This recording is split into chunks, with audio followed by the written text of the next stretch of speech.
pada saat saya bongkar ternyata umbinya double ya. Umbi lamanya masih di bagian bawah, umbi barunya di bagian atas. Nah, ini mungkin pada saat kita tanam penyerapan umbi yang lama, karena umbi yang lama itu kan sebagai cadangan makanan diserap oleh umbi baru dan juga batang yang tumbuh ke atas.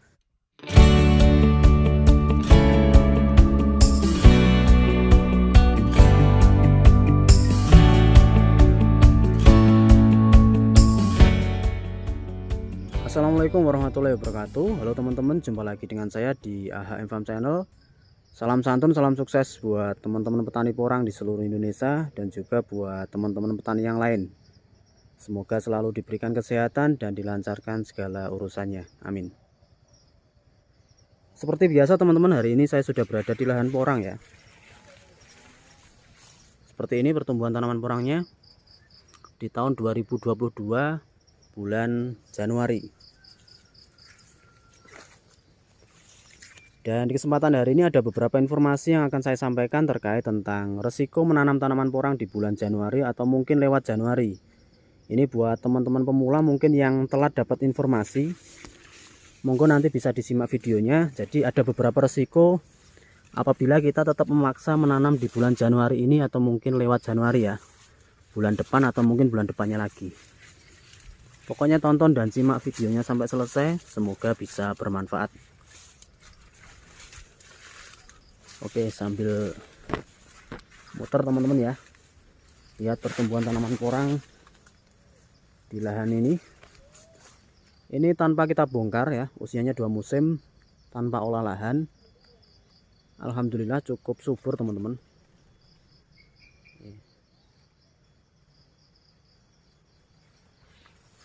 Oke, kita lewat sini.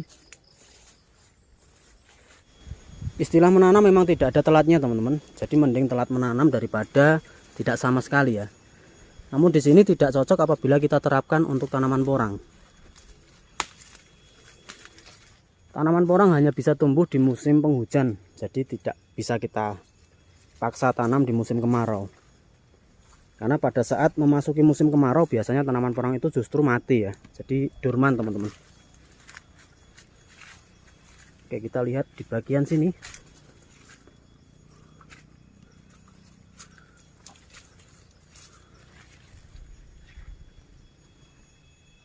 Udah mulai full ya. Jadi sudah tumbuh semua teman-teman. Kita tinggal merawat, membersihkan rumput yang tumbuh di bagian bawah sini ya.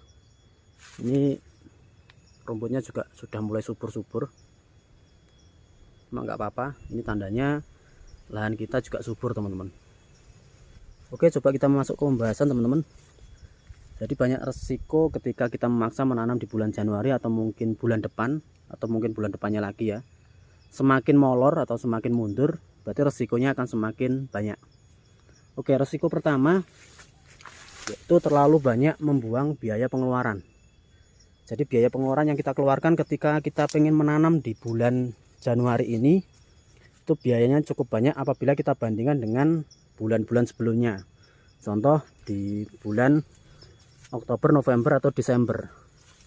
Kenapa demikian? Rata-rata bibit yang diperjualbelikan di bulan Januari ini bibit yang sudah tumbuh teman-teman. Contoh seperti media polybag, bibit cabutan atau mungkin bibit yang baru tumbuh di lahan terus dibongkar diperjualbelikan ke petani yang lain, ini juga ada. Dan bibit yang seperti saya sampaikan tadi, ini rata-rata harganya jauh lebih mahal dibandingkan dengan bibit yang kita beli pada saat belum tumbuh bulan Agustus, September atau mungkin bulan Oktober. Kalau penanaman dalam skala besar ini tidak cocok banget ya. Jadi seperti media polybag atau mungkin bibit cabutan ini tidak cocok apabila teman-teman menanam dalam skala banyak. Mending tunda saja, nanti tunggu musim baru di bulan Agustus, September. Ini cari bibit, ambil persiapan lahan, nanti baru ditanam di bulan Oktober. Pakai bibit dari kata, karena perbandingannya bisa 3:1, bahkan bisa nyampe 5:1. Dan apabila tetap memaksa dengan membeli bibit yang seperti saya sampaikan tadi, ya tingkat kerugiannya akan jauh lebih banyak teman-teman. Ini hanya sekedar saran, tapi kalau pengen dicoba ya monggo, nggak apa-apa ya. Karena rata-rata biji katak di bulan Januari tahun 2022 ini hasil dorman tahun 2021 sudah nggak ada teman-teman. Jadi kalau pengen cari biji katak di bulan ini sudah nggak ada, kecuali hasil dorman tahun 2022 ini. Ada beberapa wilayah yang tanaman porangnya memasuki masa dorman di bulan-bulan ini. Ini ada ya, tapi kalau di Jawa sendiri seperti yang teman-teman lihat, ini rata-rata memasuki usia 3 bulan. Jadi pertumbuhannya masih subur-subur, kataknya juga belum banyak yang keluar. Jadi biji katak tidak ada ya kalau di Jawa.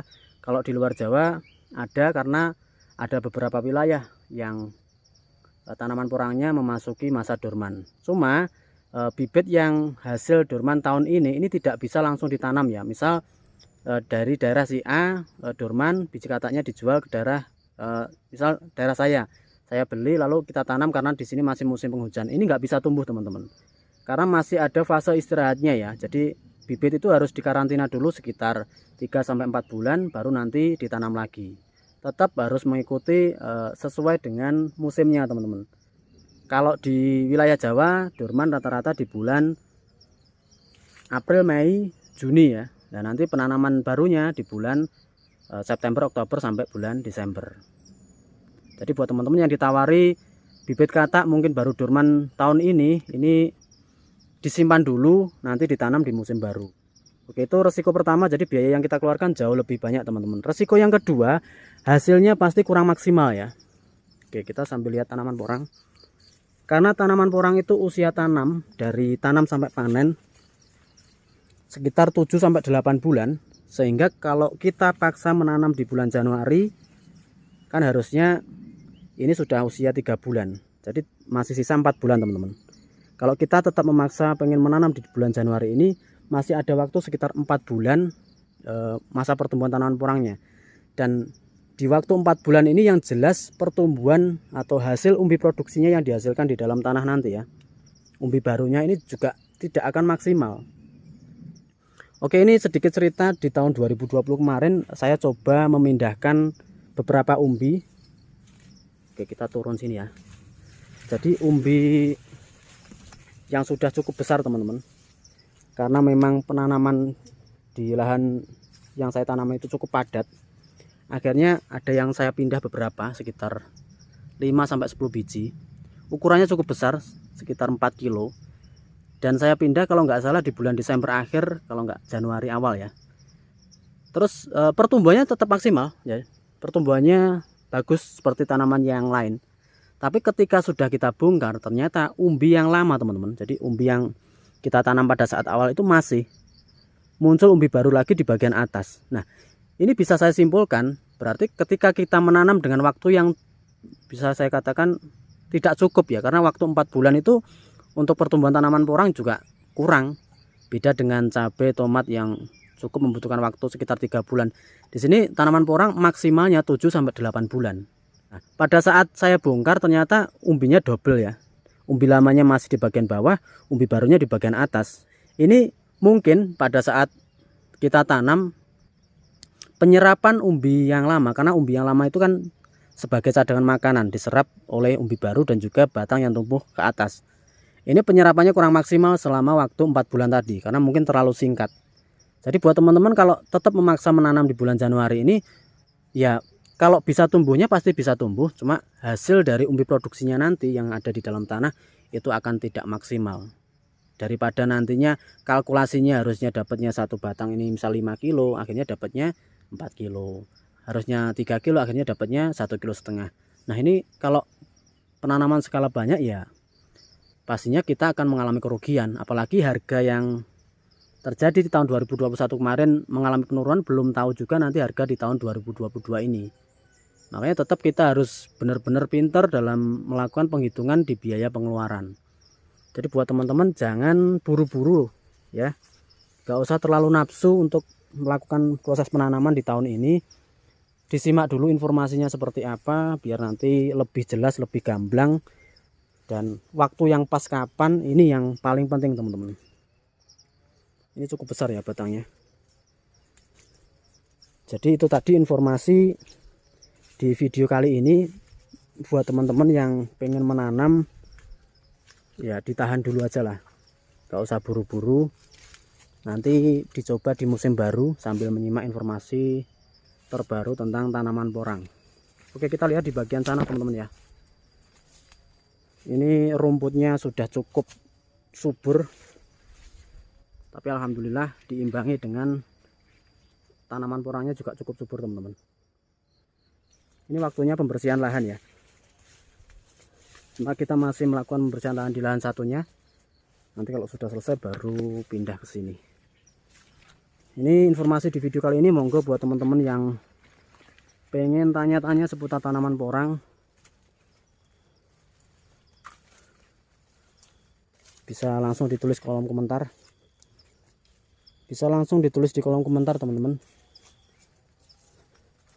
Oke, kita lihat di bagian sini ya, karena kalau sambil jalan di bagian sini tidak terlalu kelihatan.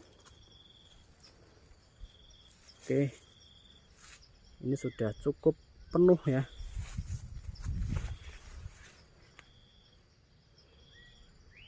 Oke, kita jalan bagian sini.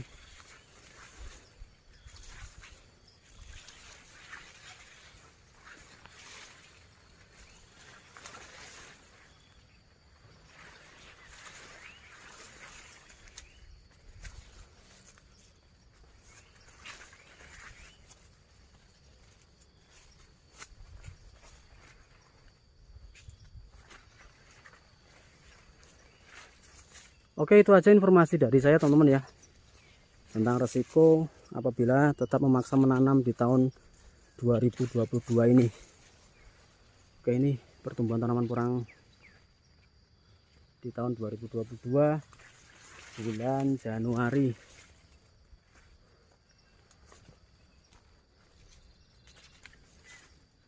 Dan sampai ketemu di video selanjutnya. Terima kasih.